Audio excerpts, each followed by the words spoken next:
with me, Jacob and Victoria. Thank you. We have been doing kind of a thematic dojo this week. We are talking about what it takes to be a guru's agent. And we use the Wizard of Oz as our theme. We talked a little bit about, the generalities on Monday. And then yesterday we talked about having brains.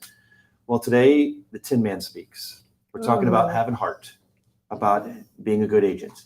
And I don't want it to be sad boy day, okay? This is not heart where it's like, let's talk about the beauty of the role. No, we're not doing that. I want to talk about heart in terms of, when things are down, you guys have had downtime. I know that it has been very rare because you guys have been busy and you guys are amazing, amazing agents. But you can go back to those times where things are down, you don't get the calls, the deals aren't coming through, your clients are being difficult, the contacting rate is low, you're feeling dejected or however you're dealing with it. What are some things that y'all do to get you as an experienced agent to where you are today? I'll start with you.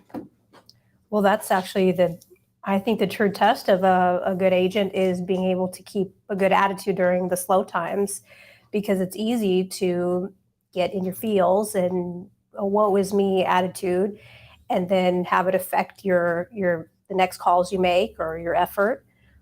So yeah, you have to keep a good attitude throughout, whether it be a morning that's a bad morning or slow morning, whether it be a whole day that's slow, whether it be a whole week. If it's that bad, you have to keep a good attitude. Yeah. I really think with it, you have to understand how much power you have. Mm-hmm. Like, you can change somebody's life.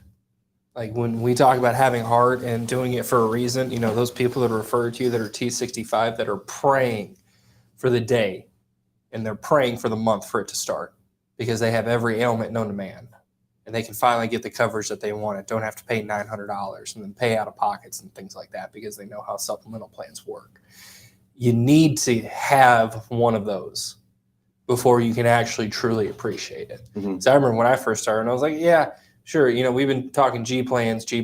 G plan's the best one out there. It's going to help you the best. Until you get a story of somebody that had to use it tragically. Mm-hmm. And seeing how it affected them and them calling you and saying that was the best decision I ever made in my life, it doesn't hit until you've had that happen. Because at that point, you're just looking at numbers on a piece of paper. That's what it is. You're just looking at Medicare.gov. You're just looking at the percentage of what it covers, 100%. You're looking at there's a deductible. You're looking at premium. You're not looking at the person. So in my case, I always say when it comes to heart, you have to have the person in mind before you make decisions. Good one that I'm doing right now is this is going to be my masterpiece of underwriting, Your and legacy. doctor's notes and everything. This is my legacy game. This is my I'm not in Kansas anymore situation. Mm-hmm. I'm trying to underwrite in under 65. Ooh. Which state? Kansas. No kidding. Wow. How? That's awesome. Yeah. Kansas. So I am in Kansas, but we're going through the ringer right now with Mutual, because she came back and just looking at her meds and everything like that. And I'm like, she has RA, but she hasn't been treated. And they only ask if you've been treated in the past 2 years. Well, she doesn't take any medication for it. But she's diagnosed. Mm-hmm. Uh-huh. But the question reads, have you been treated or advised to have treatment for boom? Well, she So hasn't had any she treatment. has, I want to learn this. Mm-hmm. She's been diagnosed. When was she diagnosed? This is years ago. So back when she outside first started, of the window, so back she's when she first diagnosed. started Medicare. Yeah. But she's had no treatment and she takes no medications for it. Mm-hmm. That's weird. Yeah, and now she's paying like $400 for her plan G. But how's she dealing with that? Rheumatoid arthritis is like bone deterioration. That's where it eats at your bones. What is she just sitting there like, I'm fine? She says sometimes like her hands lock up, but that's about it. But in dealing with it with her, so we get the application submitted, and I'm thinking here, okay, we got a pretty good shot. And we only have one company that we can do it with, right, anyways, because we're under 65 underwritten. And we go and we do the phone.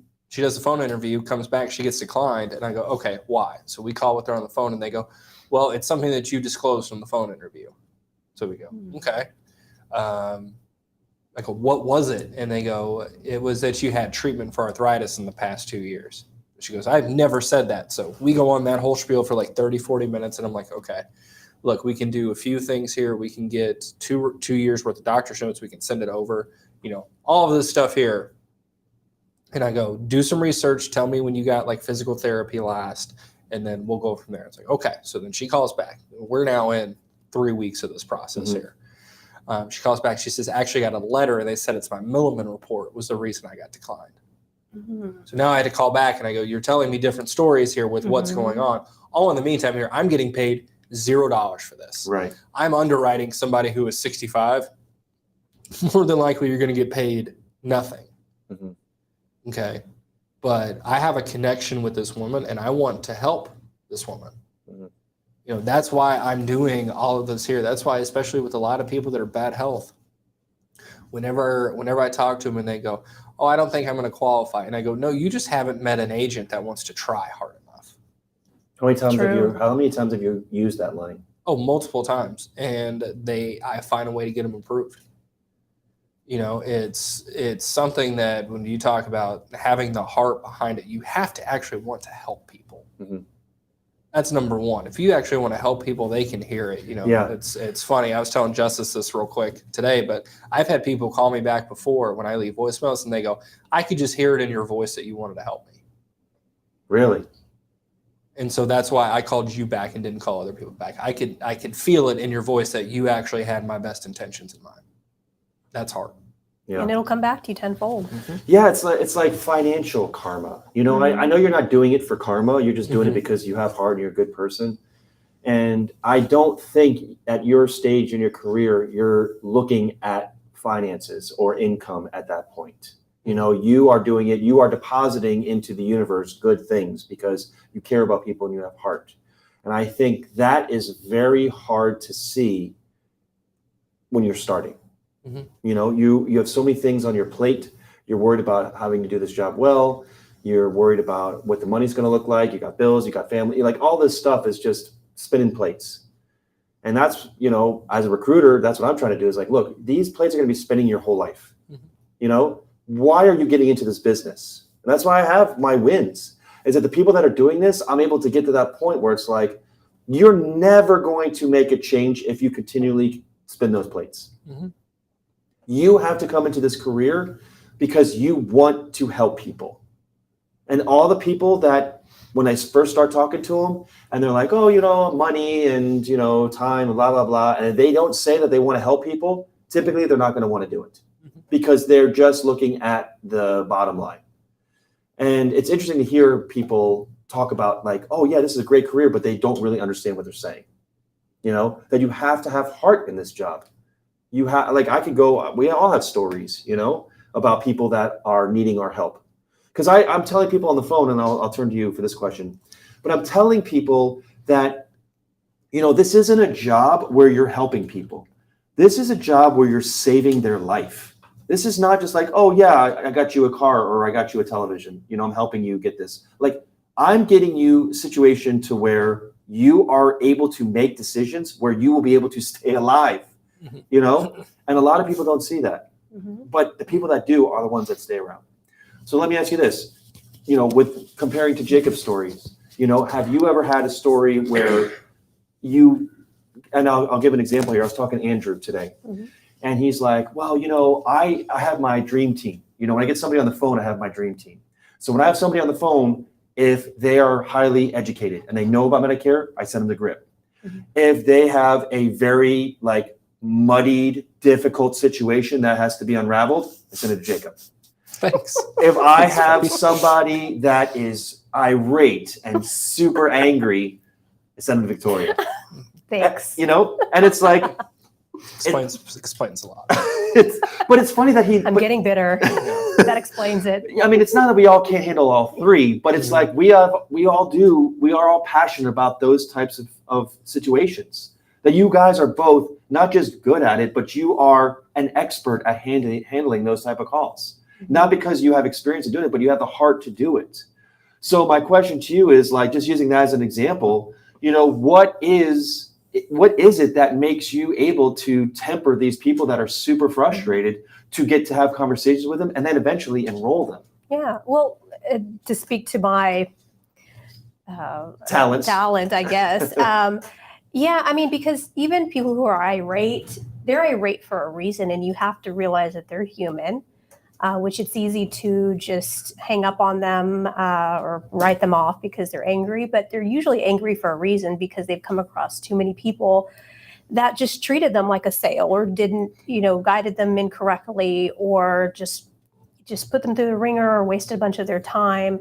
So I think I'm pretty good at taming the beast and getting to see that, look, you came to the right place and this is where the BS stops right here. And you're going to get help and help that you need.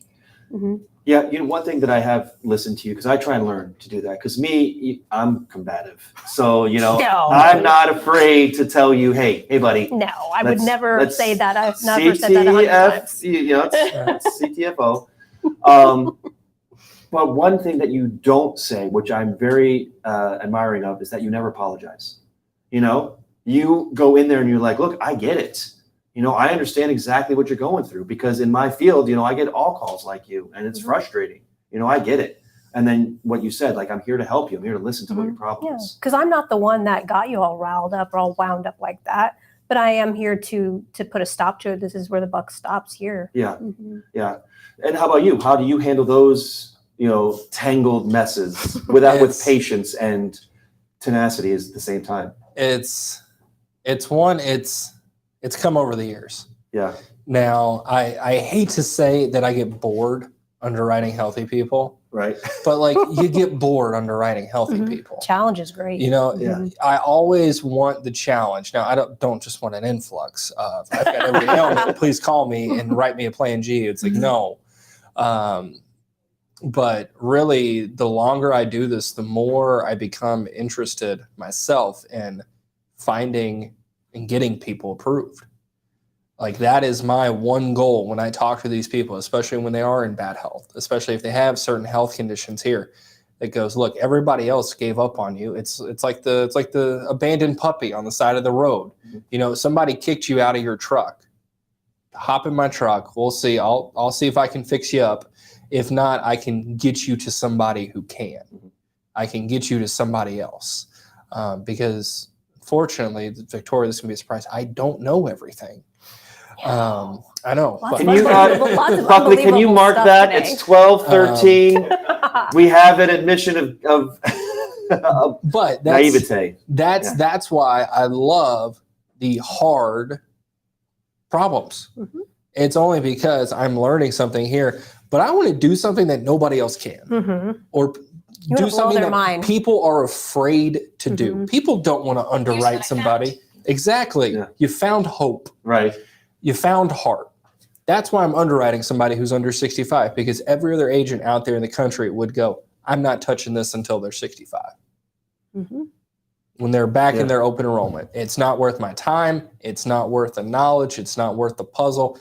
It's not worth blah, blah, blah. Well, you know what it is worth to me? Number one, the person, but also the experience of doing it and saying that I did do it successfully. Because the next time that comes on to my desk and that situation happens, I can say, it's okay. Let me hold your hand. I've done this before. Yeah, because you will come across that situation again. Mm-hmm. Mm-hmm. Where other people will not do it. Just because they know there's nothing in it for me, monetarily wise. Or they don't know how to do it, and they don't want to learn. Or they don't know how, because they want to stick to, I just want to underwrite the healthy people. I just want to underwrite the healthy people. Guess what? You get your licks from people that are not healthy, that you can underwrite, that you can learn about. Yeah. Because that's when you really become good at it. Because if you just get everybody that's on one blood pressure medication and then that's it, and all you know is Aetna, and you're just throwing applications out, the first time you get somebody that's diabetic with 3 high blood pressure medications, you're going to go, boy, why did this get declined? Mm-hmm. Well, you never ran into it before. You never actually had to do it. Yeah. And then they get mad because the person got declined, and they're like, well, they lied to me. They had other medication here. You can't take it personal. Mm-hmm. It's okay, but you have to be that person that actually wants to help somebody, and people can see that. People can feel that when you talk to them. Yeah, and to add to that, you have to be up for a challenge as an agent, as a good agent, if you want to be worth a damn, because it's so easy to run from the problems or say, oh, I'll look at it later, or, oh, I don't think we can help you. You really have to be up for that, up for the challenge. When people who are sickly are calling me to try to save money on their supplement, they'll say, well, I have this and that and this and that health problem wise. And I'll say, you know what, hang tight with me. We're going to do a little research together.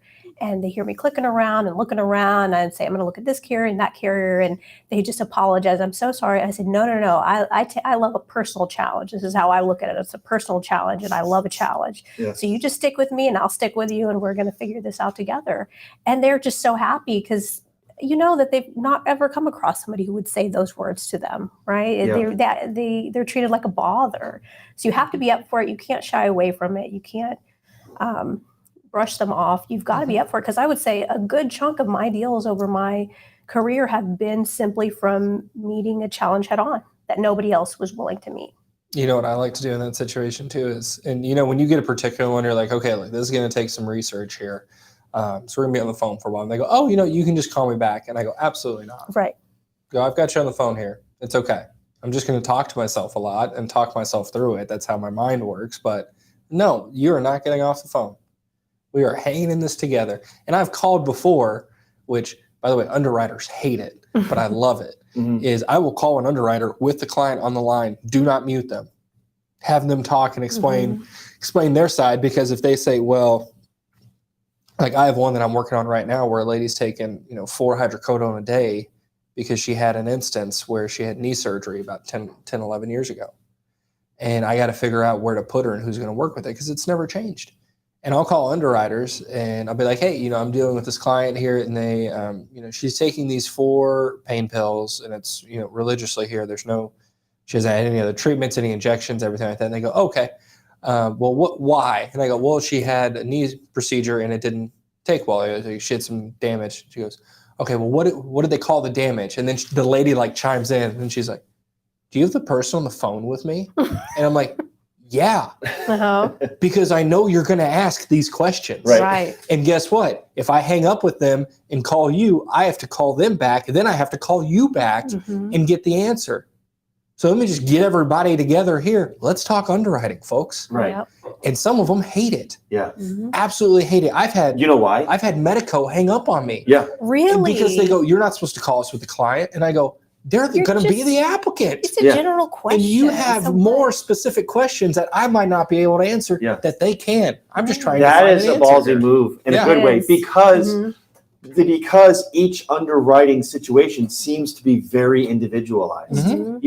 That's why they're like, I don't want to be the person that makes this decision. I got to run it up to the underwriting overlords before I make a decision here, The crazy ones are the fun ones. And I have a lady who had polio. I haven't come across, I don't think anybody has polio, and she's got a spinal stenosis, but no treatment. I mean, that's an unusual combination of things. I had one get approved. I talked about this a while ago, but they had fibromyalgia. Yep. And everyone's like, the lady that I talked to, they're like, yeah, no one wants to, because they're talking to captive agents or, certain rookies. And I'm like, interesting. I remember she why did you react that way? It wasn't like, oh, I'm so sorry. It's like, ooh, this is a challenge. This is gonna be a fun one. This is gonna be a fun one. I want to do and she was very shocked at the way that I reacted that way, because I didn't react like, oh no, I'm so sorry. I'm the bearer of bad news. It's like, oh, nice. This is going to be a challenge. I have to not say excellent when they. I did not say excellent. There's some kind of condition. Right. I have to not say that. We have had coaching situations where I had to be reminded that I had to have some actual presence of heart on the phone. You do. It's just the way that I am. My actions are the ones that express my heart. My heart is very dark and it's buried underneath history. Way down deep. Yeah, I'm a very happy person, but I'm not a very expressing of love person. I'm working with it. But because of that, I'm very determined to find answers. And so this particular case, she was like, why did you react that way? People are like, feel sorry for me. I'm like, well, you have a disease, but you're the one that has a disease. I'm the one that's going to try and help you. So this is going to be a challenge for me. And it worked. So I totally get it, man. But I never did that move before. Mhm. I did the hold on, I'm going to call, and I did the call back and forth. And you're just like, why don't I just eliminate the middleman, the phone? Yeah. Exactly. Yeah. I'm going to bring them on. That's awesome. Well, Wow. too, they can see how much work it actually takes to That's figure the this stuff last out. portion of it. And that they know that nobody else will do that Yeah. but Jacob. Yep. Because what happens is if you say, you know what, I'm going to do some research and then I'm going to call you back. And I call you back in 3 hours and I'm like, hey, it looks like Manhattan's going to take you. So that's what I recommend we do. Okay.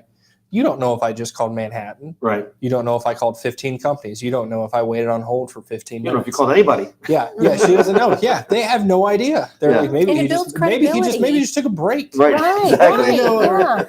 Yeah. And that's why I keep him on the phone and I'm like, no, I want you on here because number one, you're probably going to have to do a phone interview. Right. Mhm. And I need to see how you're going to do Mhm. before I do it. Yeah. So I need to know if I need to stay away from phone interviews potentially Yeah. with how you answer some of these questions. But number two, I want you to see the value that I bring to you and that it's not just okay, we can't help you or we tried it one time and you're going to get declined.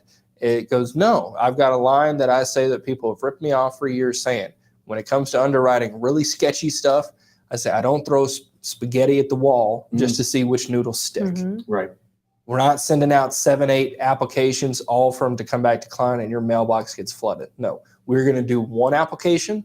It is going to be correct and it is going to be approved. If we can't do one application and get it approved, then why are we submitting in the first place? So you and me, and I rope them into it too, because they do have a hand in all of it. It's a whole lot of pressure on them, for some of these phone calls and stuff like that. Some of these people are going from $400 down to $120. Mhm. You'd be nervous on that phone call too, to say, I don't want to screw it up. Mhm. So when I'm on the phone with them and just show them how much I care, I'm like, it's not a you versus the insurance and it's not a you versus me. It's a you and me and whoever else we need on our team versus this one application. That's it. Mhm. That's all we have to get through. Mhm. Is this one application. And I've got people right now, bless their hearts. I've got one lady that I have been working with now for 4 months, and she has gotten me probably 6 different doctor's letters Mhm. because she wants so bad to be approved and prove that she's healthy. Mhm. But she's not healthy.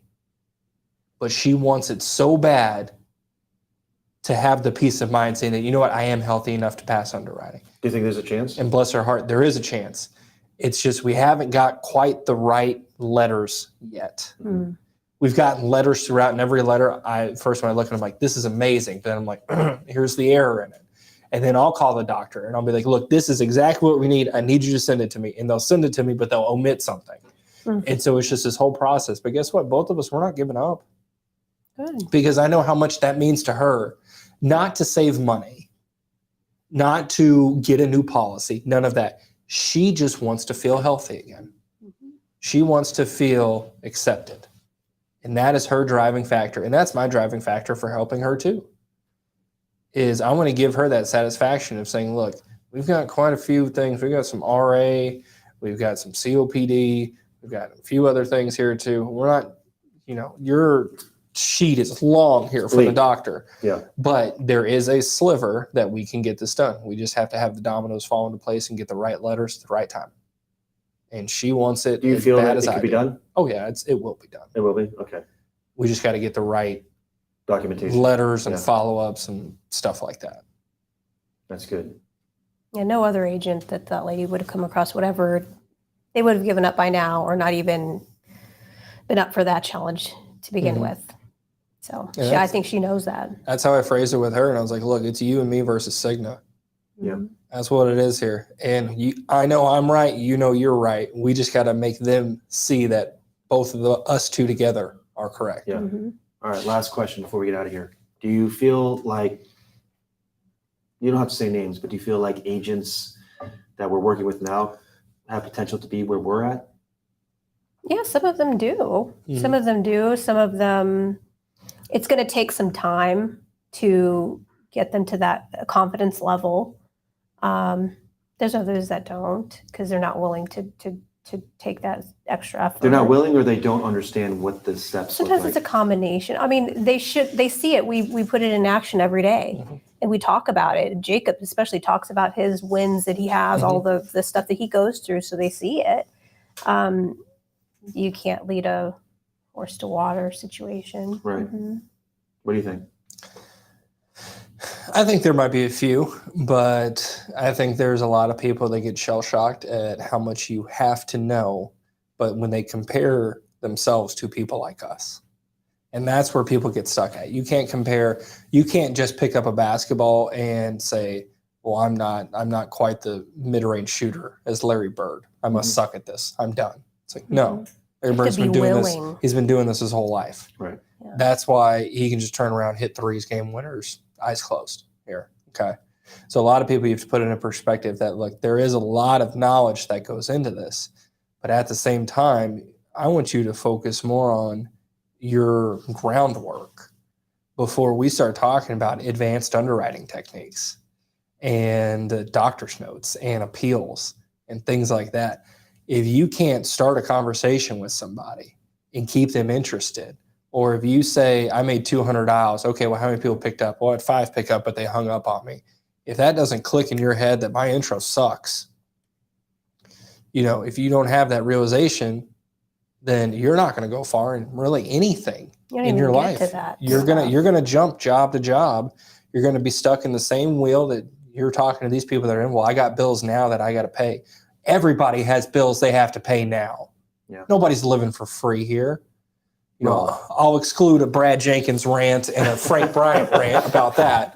But it's the dilemma. Everybody has bills. Everybody has stuff that they have to pay, or stuff that they have to pay off, or stuff that they have to pay in the future. I got another $200 bill waiting for me at 4:30 to go pick up. Damn dog. Yeah. I'm not even going to get into that, but everybody's got stuff to do. It's just, how are you motivated to address it? Yeah. And you have to keep your cool because, everyone has bills to pay. Everybody has stresses in their lives. Everybody's juggling plates. Everybody. Yeah. If, you just got to keep your cool. You have to keep your calm, because if you don't and you let yourself get stressed out and scatterbrained, you're just going to mess with yourself and your own sales, and you're not going to push harder when you try to overcome objections for these people.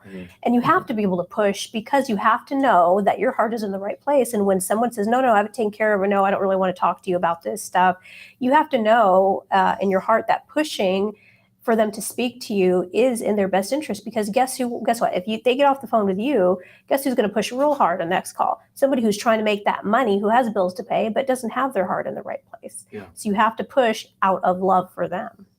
I think even too, as a there. You want to end? Okay, that's good. You want to top that? What do you got? That's fine. No, it's fine. You sure? Go ahead. It's cool. No, it's fine. Okay, that was a good way. That's a good place to end. I mean, are we on time? We still got 2 minutes left. All right, end it then. So, no, I was going to say, not only do you have to have a heart as a salesman, you also have to have heart as a leader when you are around other people. Like for the past 2 mornings when I have come in, it is just, hey, Jacob. And I'm like, people, let me breathe for a second. You have to know when you need that separation. Because like this morning, I came in, I already got a nasty email from somebody that Christopher helped saying that, well, I thought you got me vision coverage and I went and got glasses and they're $300 and I'm pissed and blah, blah, blah. That's happening. Andrew's telling me something's happening with IT that's broke. And then I got Christopher asking me a question. I got Penny asking me a question about how to do a lead. I've got other leads that are coming up. You're on the phone. And then Justice is asking me something and I just have to be like, everybody, I just got here. Yeah. There's an order. Yeah. I'll talk to everybody. Right. It's like Jackie Moon. Everybody love everybody. We love everybody here. Yeah. But there's certain things I have to do in order. But I bet half of that stuff was stuff people, if they had used critical thinking skills, they could have figured it out for themselves. Yes. There you go. But you still have the heart to help them and say, look, I know that you don't know what this is. I'm still going to help you out. Bless her heart. Do it, Penny Saylor almost every day. She always has an underwriting question for me, which I appreciate. There's sometimes I can get to it. There's sometimes where I can't get to it. Right. But today I saw that she had an issue and I go, instead of me doing this, let me just walk over there. Yeah. Because if I walk over there, it'll be done in 30 seconds and it won't be this 5 to 10 minute Slack message back and forth. Right. Yeah. But really, with everything that you do, if you are an agent and you're gonna, once you get contracted, once you start selling, once you start getting some people underneath you as well too, and you have to lead them, you still have to show them that, look, not only do I care about the people on the phone, but I care about the people that are in here as well too. Yeah. Enough that to where I can put the stuff that I have to deal with aside, just in order to help you. Yeah. Yeah, I absolutely agree with that, because even though an agent doesn't necessarily have a leader title or a leader role or mentor, you still have to have the heart of a leader and, be able to lead yourself and think for yourself and use those critical thinking skills to figure stuff out, because that's all we're doing. We're doing the same thing. Yeah. So. Putting heart into it. I like it. All right. I'm glad I turned to you. That was a good way to end it. Thank you guys for watching. Tune in tomorrow. We're going to be talking about courage at a higher level, not just courage, doing this job with courage, but just like what it takes to talk to somebody when they don't want to talk to you. Because that is a lot of times what people struggle with. Like, how do we get people to talk to us? You have courage to talk to them. So we'll talk about that tomorrow. So thank you for watching. Victoria, Jacob, thank you for joining. Grip is out. Go sell something.